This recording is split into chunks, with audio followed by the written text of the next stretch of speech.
All right, class, good afternoon. Can everybody hear me okay? Good afternoon, and I think I hear you well. I think we all should. All right, excellent. Well, let's get started. Here's the exam number 17. They want us to solve using the zero factor property. So looking at this equation, we should be able to factor this one just by eyeballing it. We know we need an x and an x. We need two numbers that multiply to give us 15, that add to give us 8. I'm thinking 5 and 3 should work. Yeah. So now that we have our factors, we just set each one equal to 0. So this one says x is -5. This one says x is a -3. Yeah.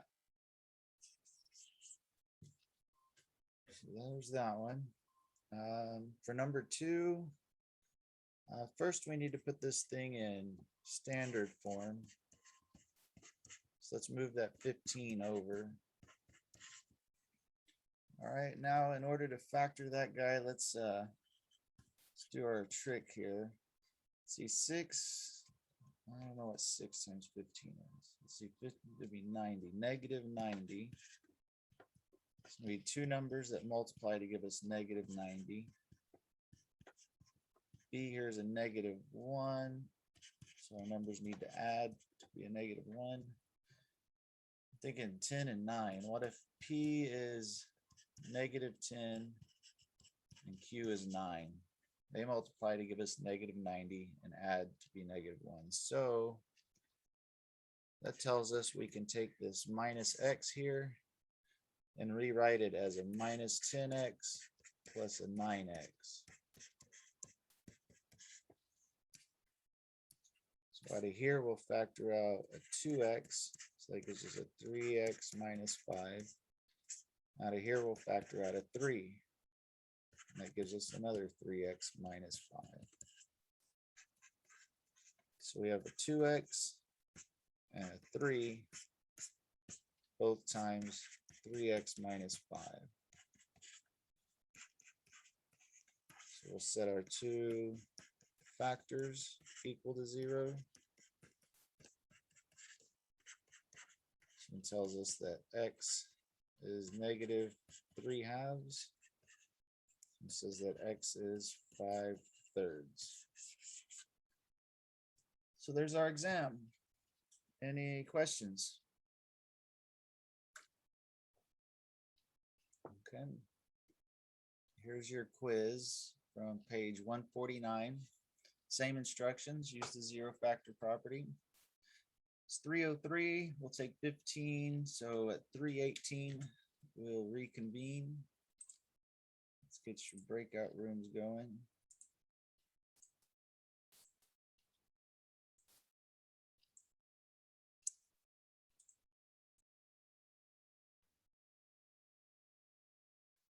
All right, class, we are back. Let's check out this quiz here. We've done enough of these examples. This should be easy for you by now. Let's do our A times C trick here. 9 times 4 is 36. And maybe I should move this over here into the corner.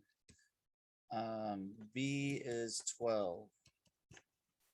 So two numbers that multiply to give us 36, but add to give us 12. I'm thinking 6 and 6.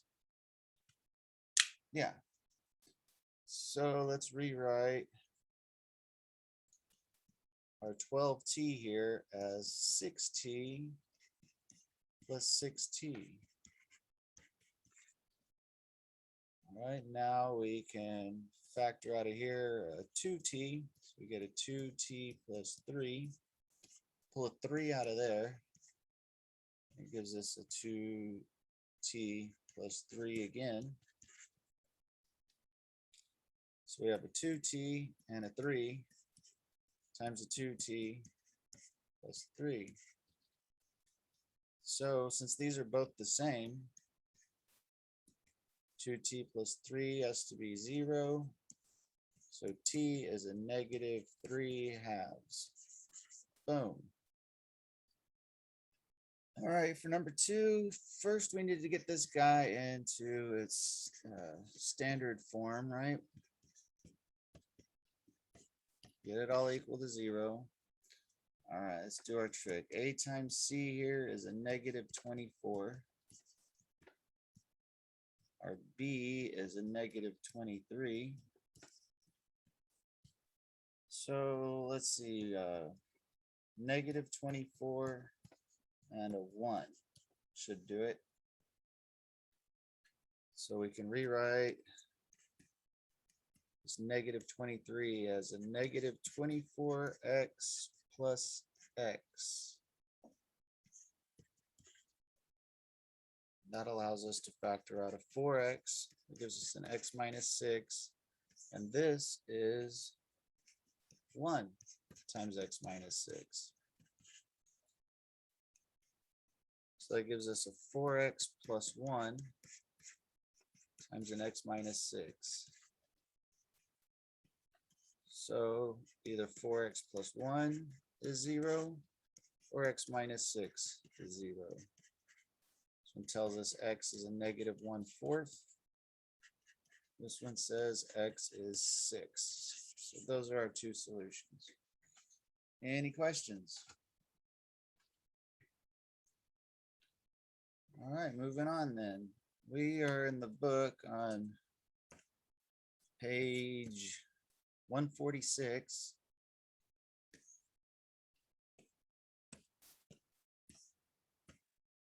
And last time we did 25. We are on number 26. So we could use the square root method here, but they asked us to do it by factoring. So if we're going to do this by factoring,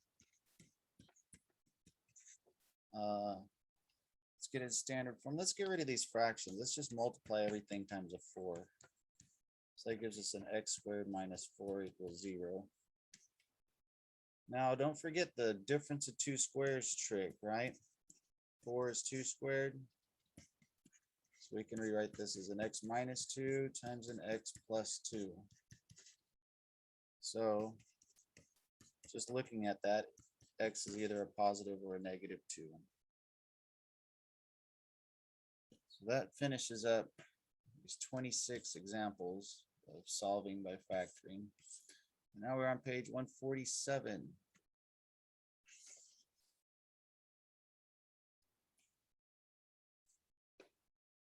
Page here. All right. We can look at this and say A is 2, which is positive, so it opens upwards, right? Our axis of symmetry, you see B is 8, C is 0, right? Axis of symmetry, negative B over 2A. It's a negative 8 over 4, or negative 2. So here's our axis of symmetry. We know our vertex lies on there somewhere. Where at? Let's plug it in and see. 2 times negative 2 squared plus 8 times negative 2. 2, 4, 8. We got 8 minus 16. It's at negative 8. So, boom.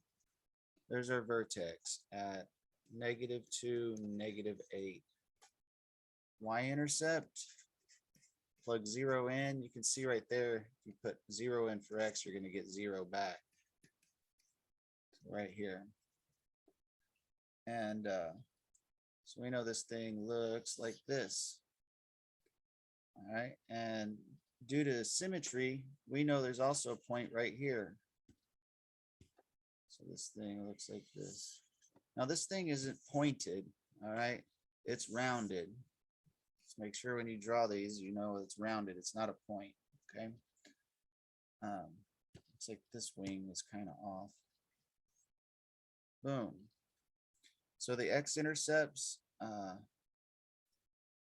one of them is the same as the y-intercept, 0, 0. And due to symmetry, we can tell that the other one is at -4, 0. Okay. We don't even have to set it equal to 0. We could, if we set this equal to 0 and solve, we could pull out a 2x, we get an x plus 4. Divide everything by 2. You can see right here, x is -4 or 0. But again, we use the mirror image trick over the symmetry. Domain, this thing goes infinitely to the right, infinitely to the left, so all real numbers. The range goes down to -8 and up to infinity.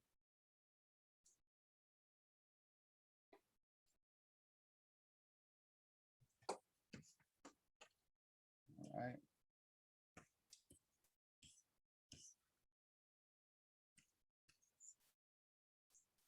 Let's check out another rocket. The height h of a small rocket t seconds after its launch is given by h of t. How long is the rocket in the air? Well, it's in the air until it lands on the ground. And when it lands on the ground, its height is 0. So let's set the height equal to 0 and solve. If we do that, we can factor out let's factor out a -16t here. That would give me a t minus what, 8? Where's my calculator? 128 divided by 16, it's 8, yeah. So we can divide everything by -16. This is still just 0. That goes away. So looking at this, we can see that the height is 0 when t is 0 or 8. So 0 and 8. Obviously, we want 8 seconds here, not the 0 seconds. We don't know how long it was in the air. All right. When is the rocket 112 feet high? Well, let's take the height here. Set it equal to 112. And now solve for t. So let's put this thing into standard form.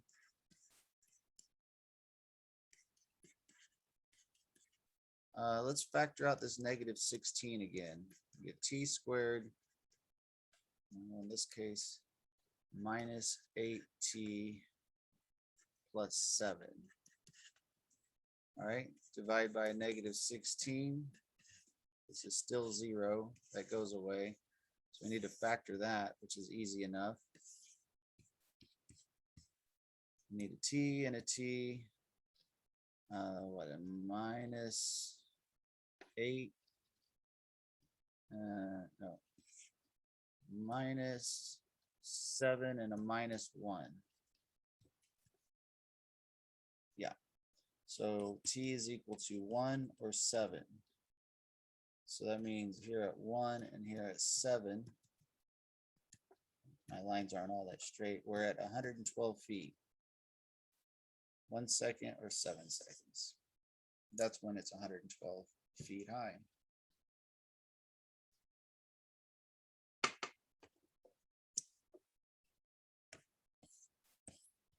All right, page 148.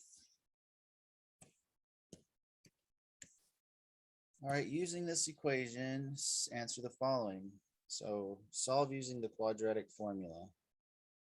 Well, first, let's factor out a 3 here. This is x squared plus 3x. Right? Then we can divide by 3. So really, what we're looking at is this, just by factoring a 3 out. In which case, a is 1, b is 3, c is 0. Quadratic formula says -b plus or minus the square root of b squared minus 4ac all over 2a. So we got a -3/2 plus or minus. This is 0. The square root of 3 squared is 3. Okay, so we have either 0 or -6/2, which is a -3. So 0 and -3.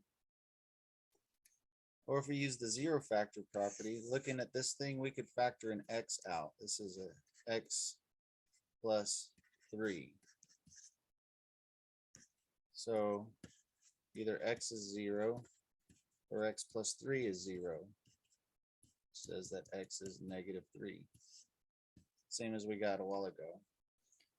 Which method do we prefer? Well, for this particular problem, it's easy to look at this and factor a 3x out, you know? We could pull 3x out and go x plus 3. And just looking at it, you know, 0 and -3. So factoring here is obviously a much faster approach.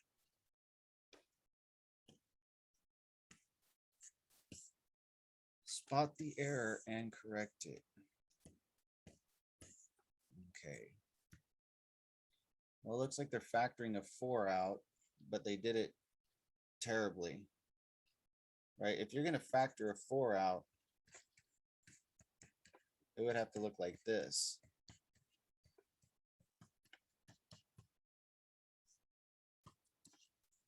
Right? The 4 over the 4 would cancel and leave you with the 12. You know, you can always factor any number you want out. Let's say you had a 2x squared plus 3x plus 4. Let's say I wanted to factor a 7 out of here. I could factor a 7 out. I just do it like this. Boom, factored a 7 out. Even though none of these numbers are divisible by 7, or a multiple of 7, I should say, no problem. I just ended up with fractions. But what they did here, this sucks. Totally wrong.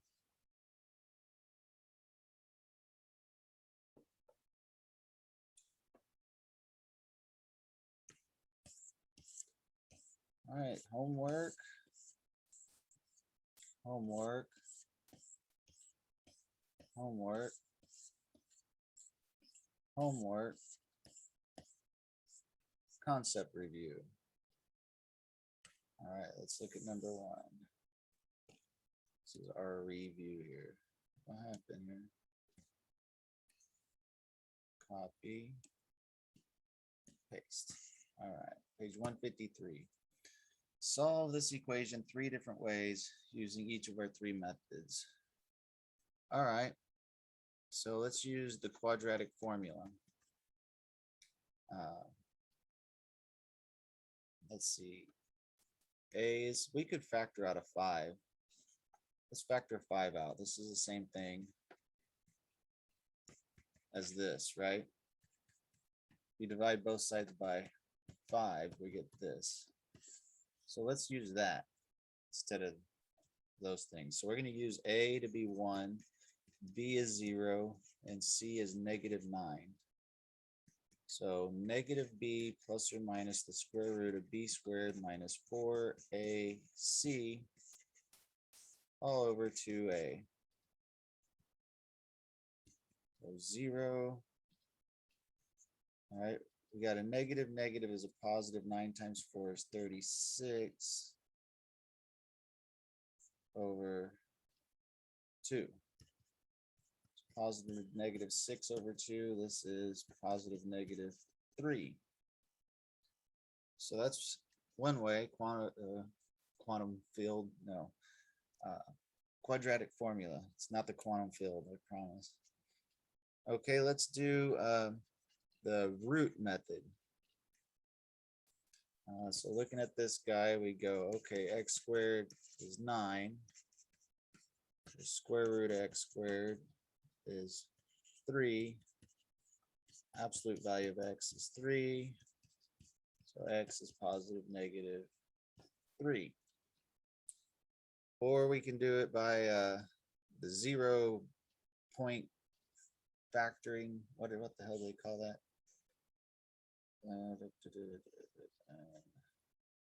Zero factor property. So 0 factor property. So if we have x squared minus 9 equals 0, we'd look at this, see this is the difference of two squares. This is x minus 3 times an x plus 3. So either x plus 3 is 0 or x minus 3 is 0, or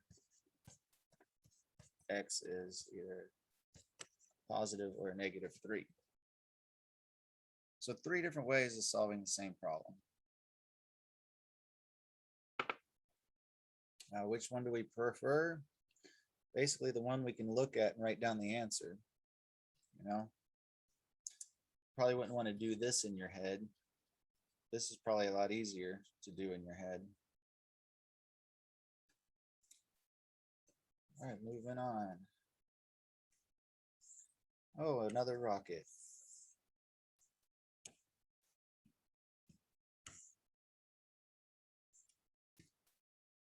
All right, after a rocket is launched, it follows the flight path given by the function f of t. Find the height from which the rocket was launched. Okay, well, at time 0, plug zeros in, we're going to get a 0. So 0 feet. The maximum height of the rocket. Well, first let's find the time when it was at its maximum height. So this would be a -9 over 2 times -16, or 9 over 32, which let's go ahead and turn this into a decimal. 0.28 seconds. That's when it's at its maximum height. So plug this into the height formula.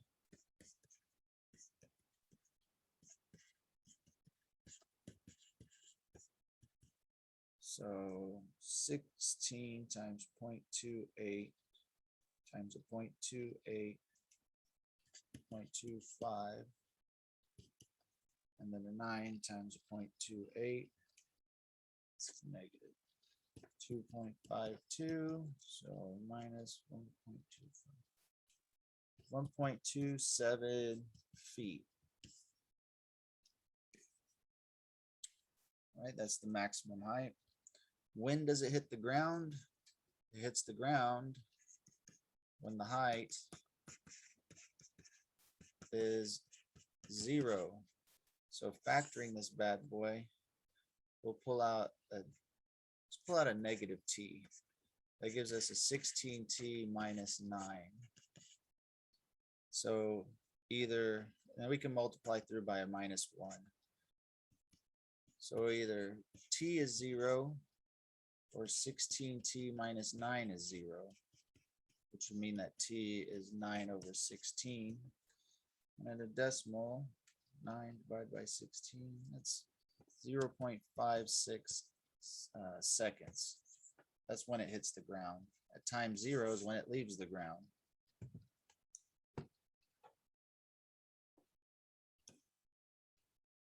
All right, number 3.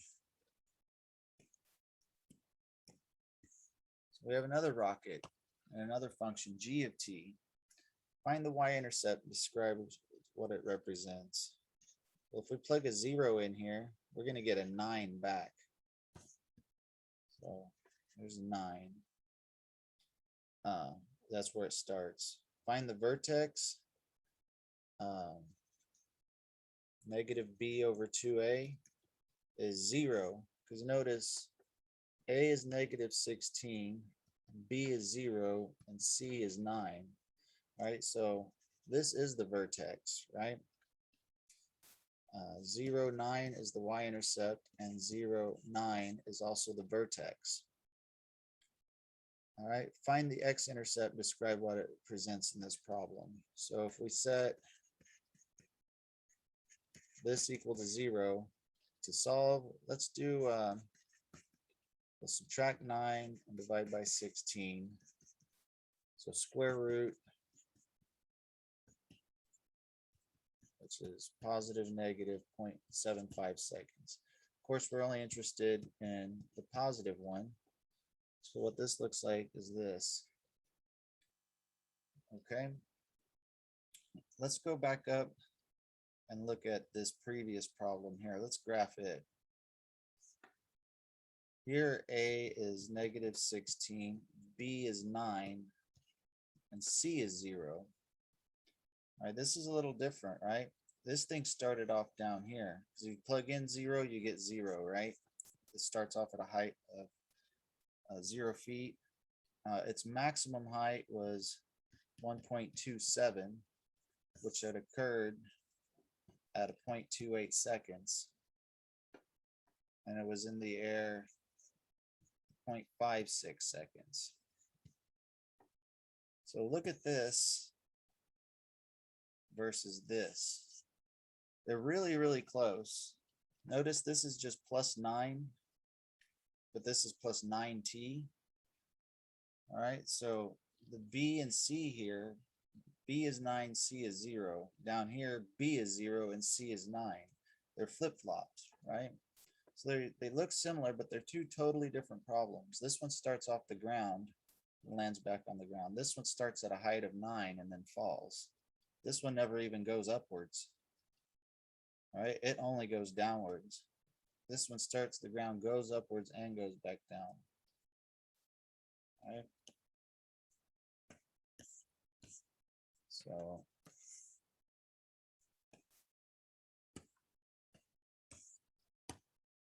B and C are switched. Okay. That's the difference in just looking at the equation. But physically, that's two totally different things.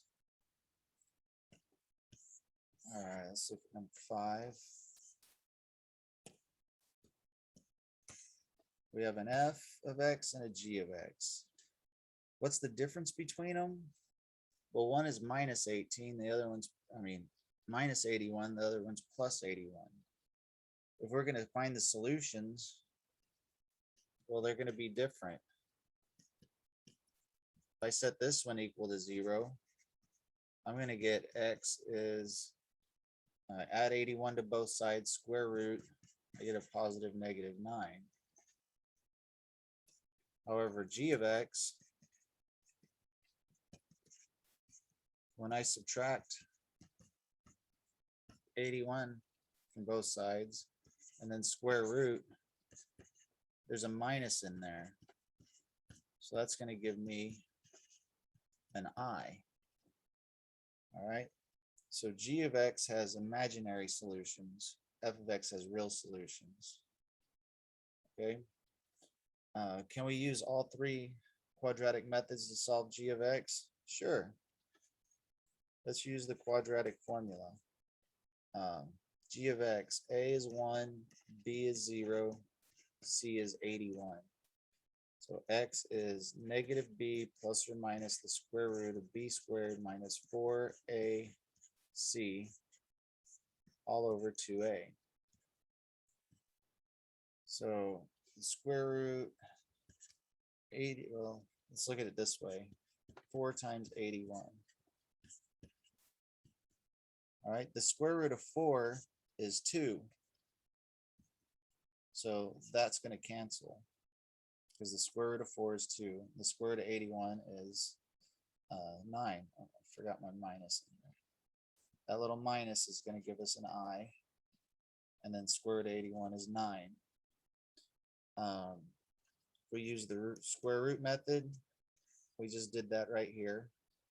And if we do the 0-point factoring method, well, we have x squared plus 81 equals 0. Let's write it as the difference of 2 squares. Right? Even though that's a plus, I can rewrite it as a difference. Remember, the I squared gives us a minus, which cancels with that minus and makes a plus. So since this is the difference of 2 squares, I can write it like this. So looking at that, I can tell x is 9i or a -9i, so plus or minus 9i. You can solve it all 3 different ways, no problem.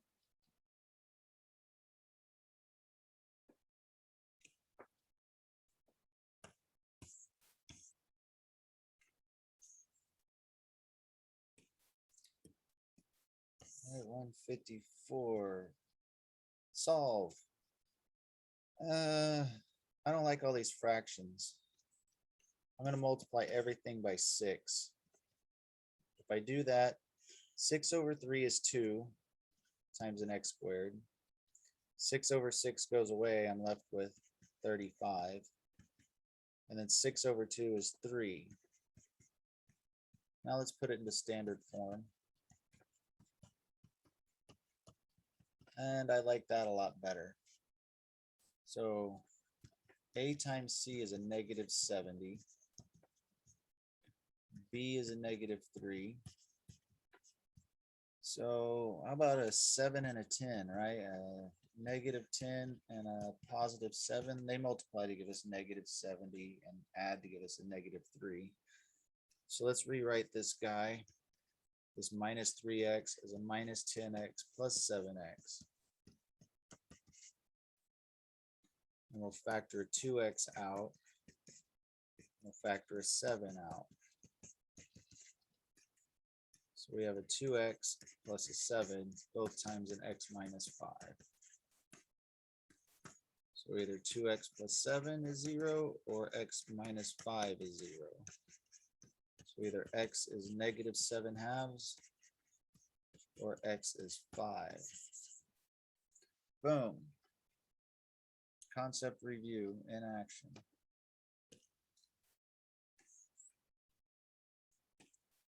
Number 7. When solving a quadratic equation using the quadratic formula, x equals negative b plus or minus the square root of b squared minus 4ac all over 2a, how many and what kinds of solutions do you get if the discriminant, which is this, is positive? Well, if that's positive, you're taking the square root of a positive number, which is just a real number. So you're going to get a real number plus or minus a real number. So that gives you 2 real roots or solutions. All right, now if this guy is negative in here, if this is negative, you're taking the square root of a negative. That's going to give you an imaginary number. So if you have a real plus an imaginary, all right, you're going to get the plus and minus, you're going to get 2 imaginary roots. Imaginary, also known as complex roots. All right, if you have a real part and an imaginary part, it's a complex number. Okay, then you got a plus and a minus, so you get 2 of them. 0, if this is gone, you're only left with this 1 real root.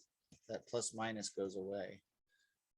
So if it's positive, you got something that looks like this.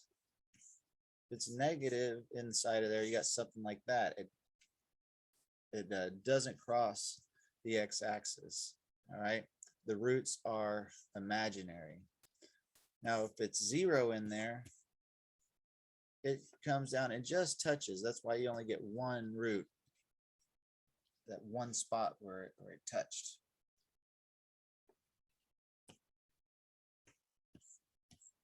All right, number 8. Create a quadratic equation that has these 2 solutions. Well, let's work backwards. You know, used to we'd get the factors, set the factors each to 0. Well, x equals 5 is the same thing as saying x minus 5 is 0. X equals minus 8 is the same thing as saying x plus 8 is 0. So we could just write this as x minus 5 times x plus 8 equals 0. If either one of these is 0, this whole thing is 0. All right, and I can multiply this out if I want. This would be x squared plus 8x minus 5x would be a plus 3x and minus 40. All right, so think about it. If we're going backwards, if we started here, we'd factor it to here, set each factor equal to 0, and then end up with that. All we're doing is doing it backwards to get the equation. Basically, you just do x minus each solution. Negative 8x minus negative 8. That's the same thing as plus. Is what you end up with.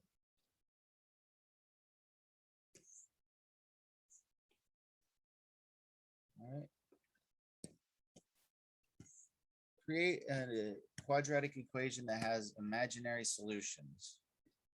All right, what if I said x is plus or minus I, right?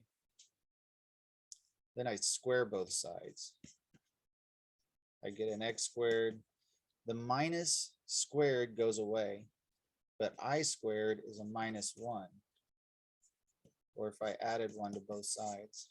This is the simplest equation with imaginary solutions. You can look at this and go, okay, if I subtract 1 from both sides, and then if I square root here, I'm getting the square root of a negative. That gives me imaginary numbers. Or you could be like, well, what if I do x minus I times x plus I? I'm just doing x minus each of these roots. If I multiply this out, I get x squared minus xi plus xi minus I squared. These cancel. Minus I squared is a -1. So this is the same thing. But you could do it any which way you want. You could be like, I don't like I. What if I wanted to say my solutions are 3i plus or minus 3i?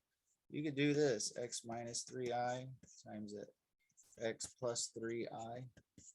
When you multiply these out, the i's go away. Okay.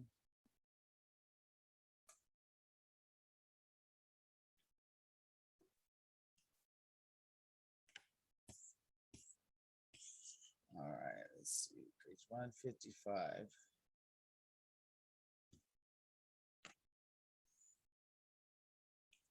Put this up here at the top first.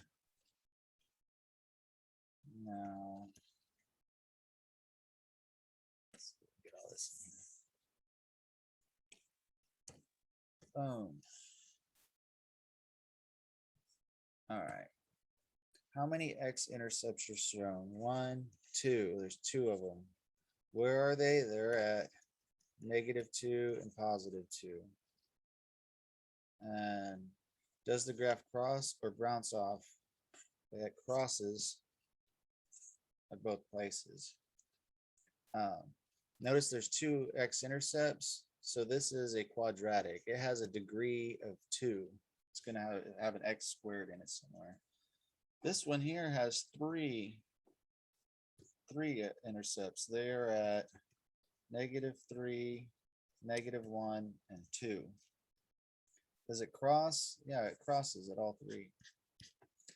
You know, in fact, I'm looking at this. Since I know it crosses at -2 and +2, I know that this function is something like x minus 2 times an x plus 2. Okay. It's going to be something like that. There might be a number in the front. It might be a 3 times all that, or 4 or 10. I could figure it out by looking at this, but I'm just giving an example of what it could look like. Since this one, we can look at its 3 roots.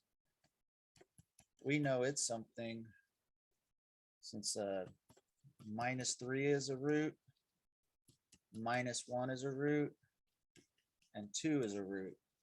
So notice there's an x times an x times an x. It's on the degree of 3. It's a third order, because that's why there's 3 wiggles in it.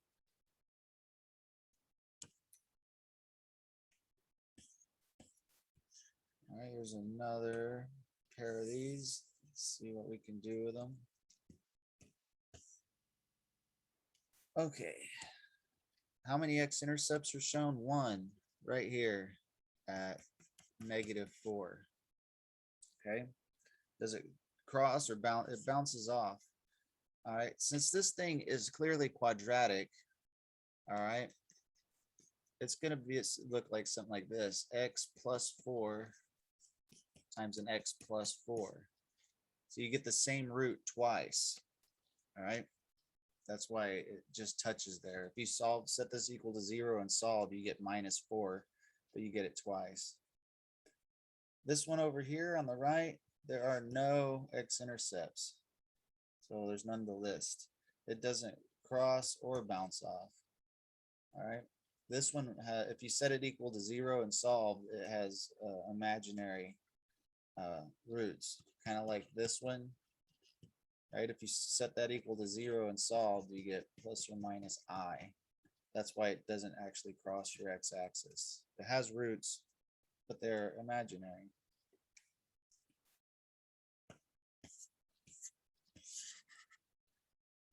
$156. Solve by factoring. All right, a times c is -6. B is a -5. So let's let P be a -6 and Q be 1. So we'll rewrite this guy. This minus 5x is a minus 6x plus x. Now we can factor out a 2x, so we get an x minus 3, and then 1 times an x minus 3. So we got a 2x plus 1, both times an x minus 3. So either 2x plus 1 is 0, or x minus 3 is 0. So either x is a -1/2, or x is 3. Boom, solved.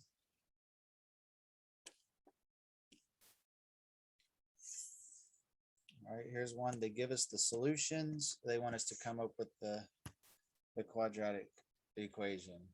All we're doing is doing if -2 and 9 are the solutions. We're just doing x minus each solution. So this is a plus. The way they do it is they start here and they set it up. They add 2 to both sides, right? Over here, they subtract 9 from both sides. All right. Since both of these are 0, they just replace them. They just put those right in here. Boop, boop. Which is the same thing. You're just doing x minus each solution.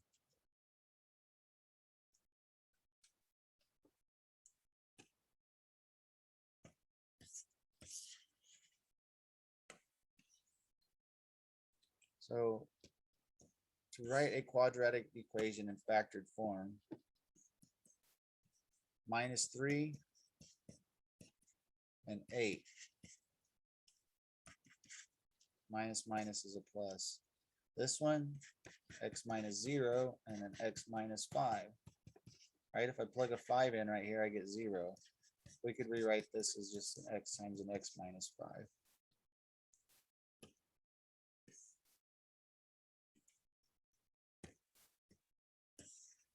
All right, this one we could do x minus 4 times x minus 7/10. What if you didn't want fractions though? All right.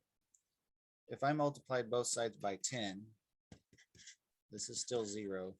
If I brought that 10 into this factor, I could do this instead, 10x plus 7.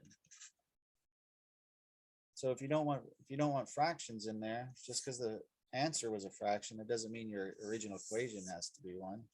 So both of these work. All right. I just multiplied it by 10 to get rid of, I'm missing an x. There we go. 10x. Just multiplied by 10 just to get rid of that 7/10. This one, the same thing happens twice. So it's x minus 2 times x minus 2, or x minus 2 squared. And there's a couple more.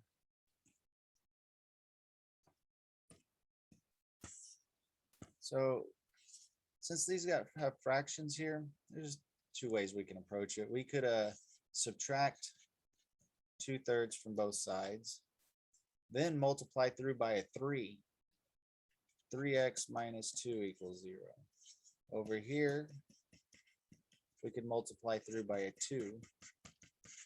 Now, since we have both of these equal to 0, we could do this. 3x minus 2 is a 2x plus 1. That's one way to do it. Or we could have done what we were doing before, just go x minus 2/3 and x plus 1/2. That one works just fine. Same solutions. if I did it this way and I'm like, I don't want the fractions, I can multiply it by a 3 and a 2. I'll bring the 2 into this one and the 3 into that one, right? If I brought the 3 into this one, I get a 3x minus 2. If I brought the 2 into that one, I get a 2x plus 1. It's the same thing that we had up here. Up here, that's x plus 4 is 0. This one, x minus 3/5 is 0. If we don't want fractions, just multiply through by 5. So using both of these, we have x plus 4 times a 5x minus 3. Or if we're lazy, we could have just said, all right, x plus 4, and then this one is x minus 3/5. These have the same solutions, right? But you want to know how to do them both, because what if you get like a multiple choice scenario and this one is listed but not that one? You'd want to recognize that these are the same equations.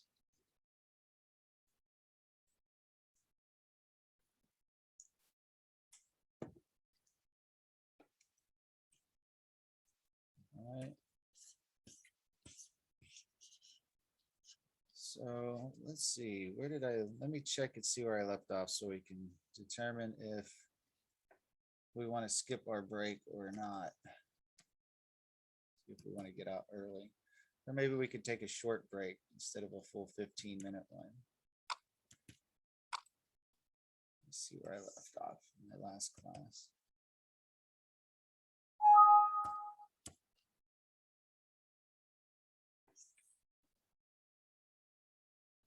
Oh yeah, rational functions. So we're on page 157. My plan for today is to cover that, that,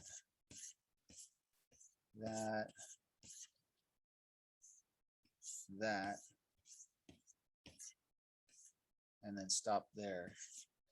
What do y'all think? Y'all want to take a 5-minute break this time so we can get out 10 minutes earlier? Yeah, that works. All right. Sure. That's where I was. So it's 4:02. We'll come back at 4:07.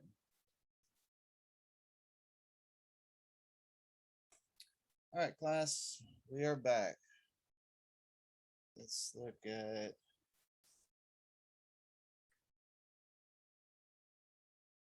page 157 here.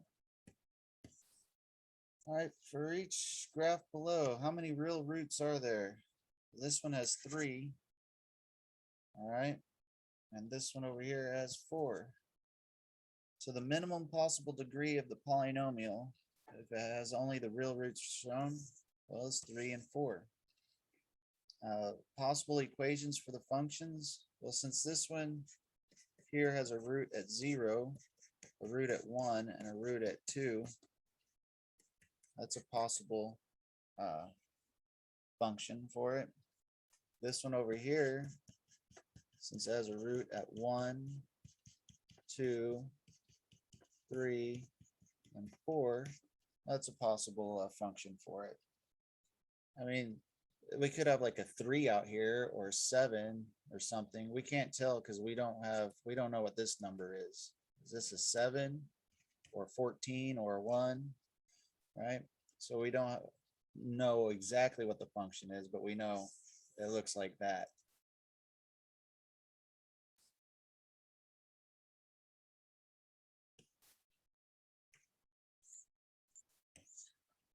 All right, here's a few more. All right, this one on the left has 2 roots. The one on the right also has 2 roots.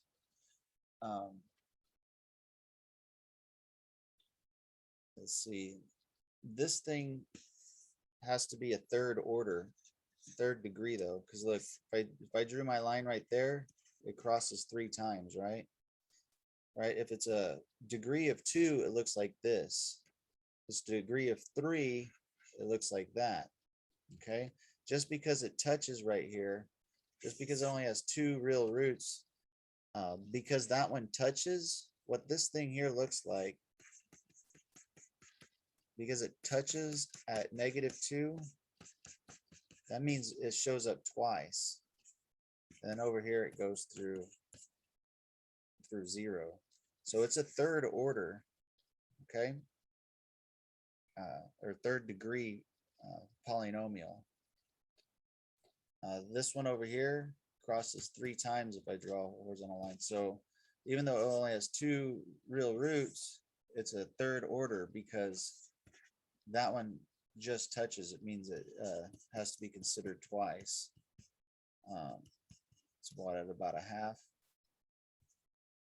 We'd have to square that. All right, and then 3. All right, so when it touches, it shows up twice. So again, x squared times an x gives us an x cubed.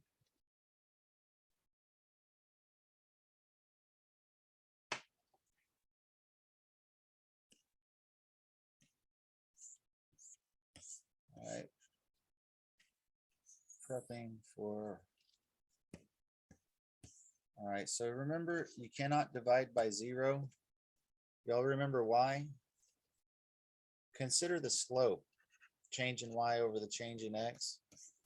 This has a positive slope. This has a negative slope. This has a slope of 0.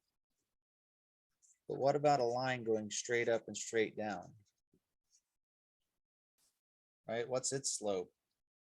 Is it going infinitely upwards or infinitely downwards? It's doing both.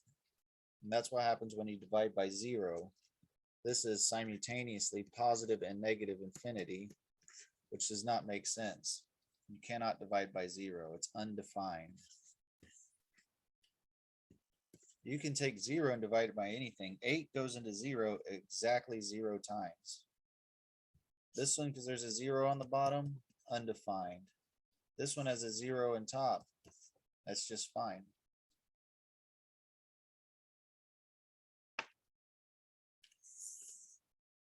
All right, linear or quadratic. All right, if I graphed x minus 7, this is the same thing as x equals 7, 1, 2, 3, 4, 5, 6, 7. This is a vertical line. So it is linear.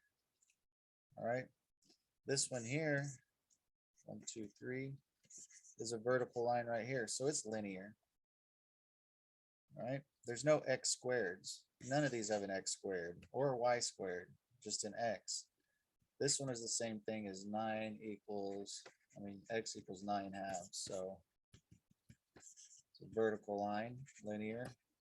This one's linear. This is the same thing as saying x is 7, negative 7/4. So all these are vertical lines, straight lines.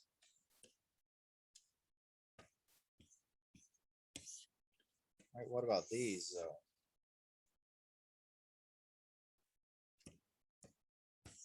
All right, these all have x squareds in them.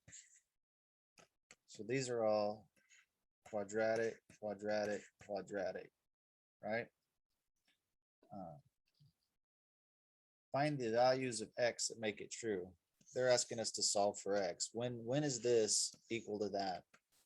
Well, we can factor this.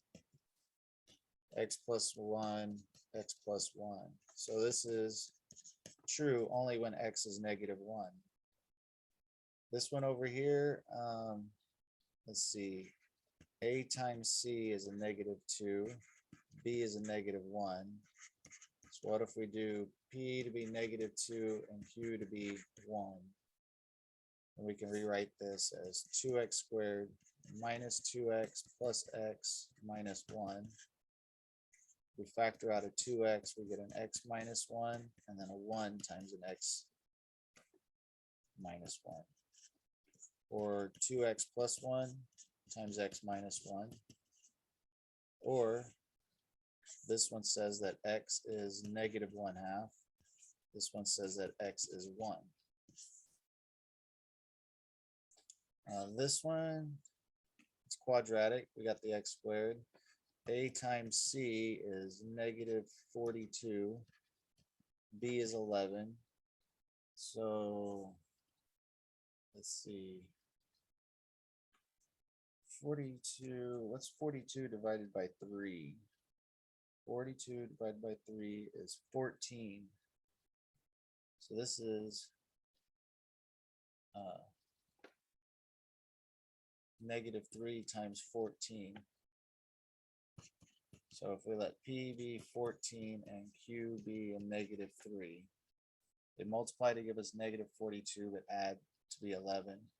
So we can rewrite this 11x as 14x minus 3x. We factor out a 2x, we got an x plus 7. We factor out a 3, we got another x plus 7. So we have a 2x minus 3, both times x plus 7. So this one tells us x is 3/2. This one says x is -7.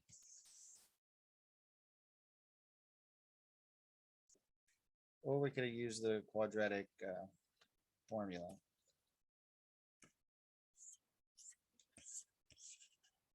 All right, let's see. Graph these.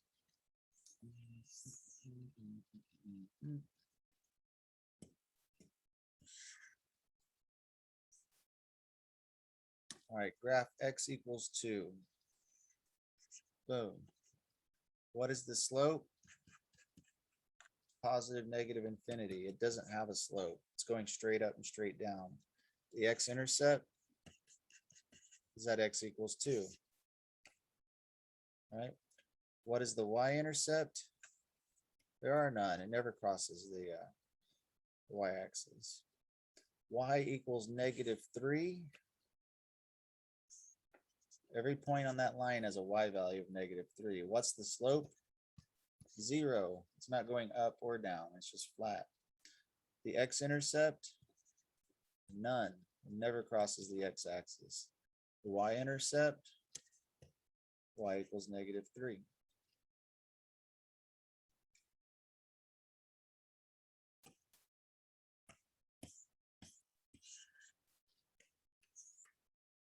Okay. Determine which of the following defines vertical lines. Well, like up here, the one that only had the x is a vertical line. If there's only a y, it's a horizontal line. So this is x equals 5. This is a vertical line. Y equals 5 is a horizontal line. Only an x, vertical. Only a y, horizontal. Only an x, vertical. This one, only a y, horizontal. This has x and a y.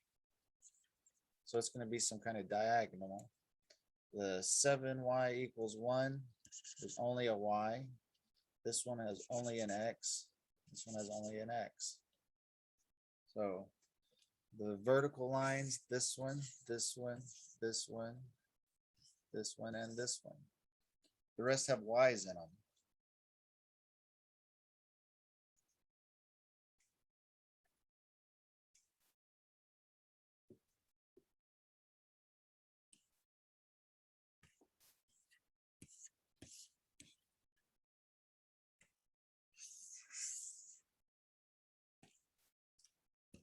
All right, so let's look at this guy here.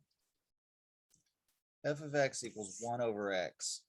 So what we want to look at now is rational functions. We looked at these, right? What if I have this? I have a quadratic over a quadratic, right? So we looked at linear functions, stuff that looks like x. Then we looked at x squared. Then we looked at that. Now we're going to put a quadratic over quadratic. The most basic rational function is 1 over x. So let's look and see what happens when you get x's on the bottom of a fraction instead of on top. So 1 over 1 is 1.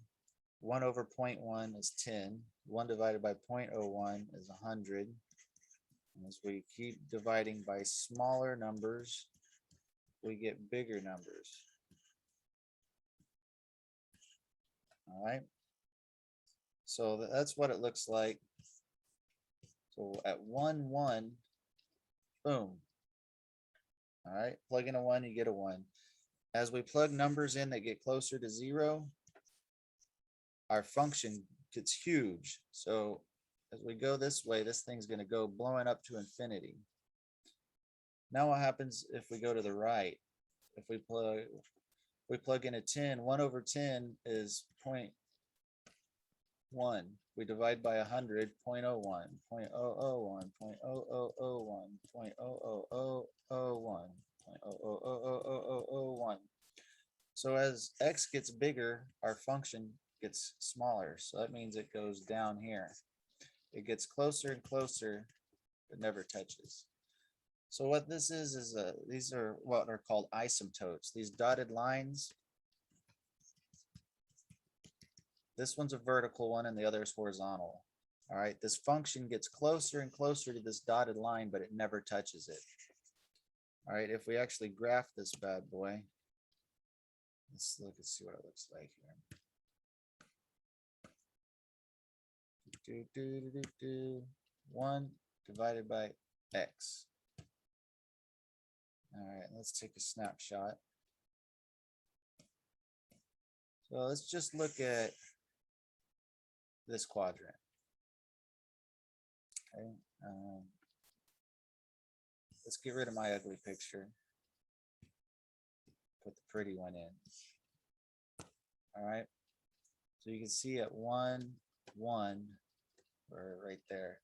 So when we go this way, the function blows up. When we go that way, it gets smaller and smaller. So again, this is a vertical asymptote. It's a horizontal asymptote. That means the function gets closer and closer to it, but it never touches it. All right. What about the domain? Remember, the domain of a function is how far it goes right and left. Let's look at this whole function though. All right. Looking at this guy, it goes infinitely to the right and infinitely to the left. But right here at 0, this vertical line, right? You can't plug 0 into 1 over x. You won't get a number back. So the domain for 1 over x is any real number except for 0. The domain is the numbers you can plug in where you actually get a number back. Right? You can't plug 0 into this function. So 0 is not the domain. All right. So one way to write it is everything up to 0 and then include 0 to infinity. Notice I'm using round brackets here, not square ones. A square one would include 0. You don't want to include 0. This U just means union. We're unioning these two intervals together. So you can say this, or you can say this, or you could say all real numbers excluding the set of numbers including 0. Those are 3 different notations for saying the same thing.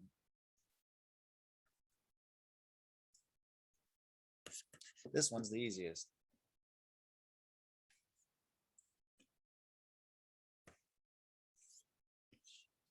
All right, so we already talked about this. We sketched the graph.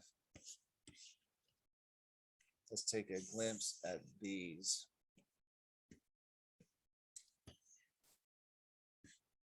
Find the vertical asymptotes and state the domain. Well, if I plugged a 6 in here, I would get a 0 on the bottom, right? That would not work out. So this one, x cannot be 6. That's the domain, everything but 6. Okay. Where's the vertical asymptote? The vertical asymptote is at x equals 6. Let's graph it. 2x squared plus 7. So I got to use parentheses here. 2x squared plus 7 divided by x minus 6. Graph. Now you go down here a little ways. Maybe zoom out. No. Zoom in a little more. Right there. Let's get a snapshot of that. I want that. I do want a picture of this.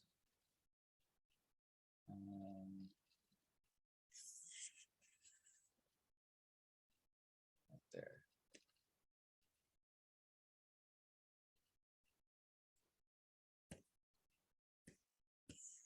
All right, so looking at this guy, right here at 6, that's our vertical asymptote. This thing gets closer and closer to the line x equals 6, but it never touches it. So when you're looking at things like this and you want to graph them, the first thing you want to do is look at the vertical asymptotes. So like this one over here, we'd want to factor the bottom. We got an x and x, minus 8 plus 2. All right. So this thing is going to have 2, 3, 4, 6, 7, 8. It's going to have a vertical asymptote here and at here. All right. So x cannot be 8 and x cannot be -2. So this thing's going to look maybe like this, you know, something like that. It's not going to cross these dotted lines. All right. So this is what we're going to be studying next is rational functions. 1, find the vertical asymptotes. And then 2, figure out what the graph looks like in between the vertical asymptotes. So this one, domain is all real numbers except for these. The asymptotes are at x equals -2 and x equals 8. Those are the vertical asymptotes. All right, so that's it for today. Let's check out our exam. Nope.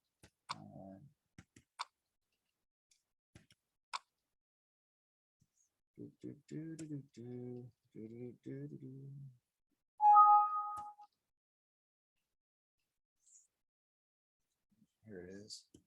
So more factoring. Y'all should be able to factor anything left and right in 3 different methods. All right, there's your exam, folks. And I will see y'all on Wednesday. Thanks, Professor. Y'all have a good day. Well, thanks. Thanks. Have a good one.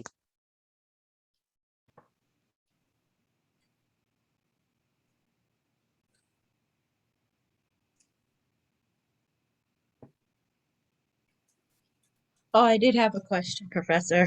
Sure. Can we use the PQ formula? Yeah, the PQ trick. Yeah, Yeah. yeah, absolutely. Okay. Because Yeah, I've been you'll probably have to using these. good. All right. Thank you. Sure.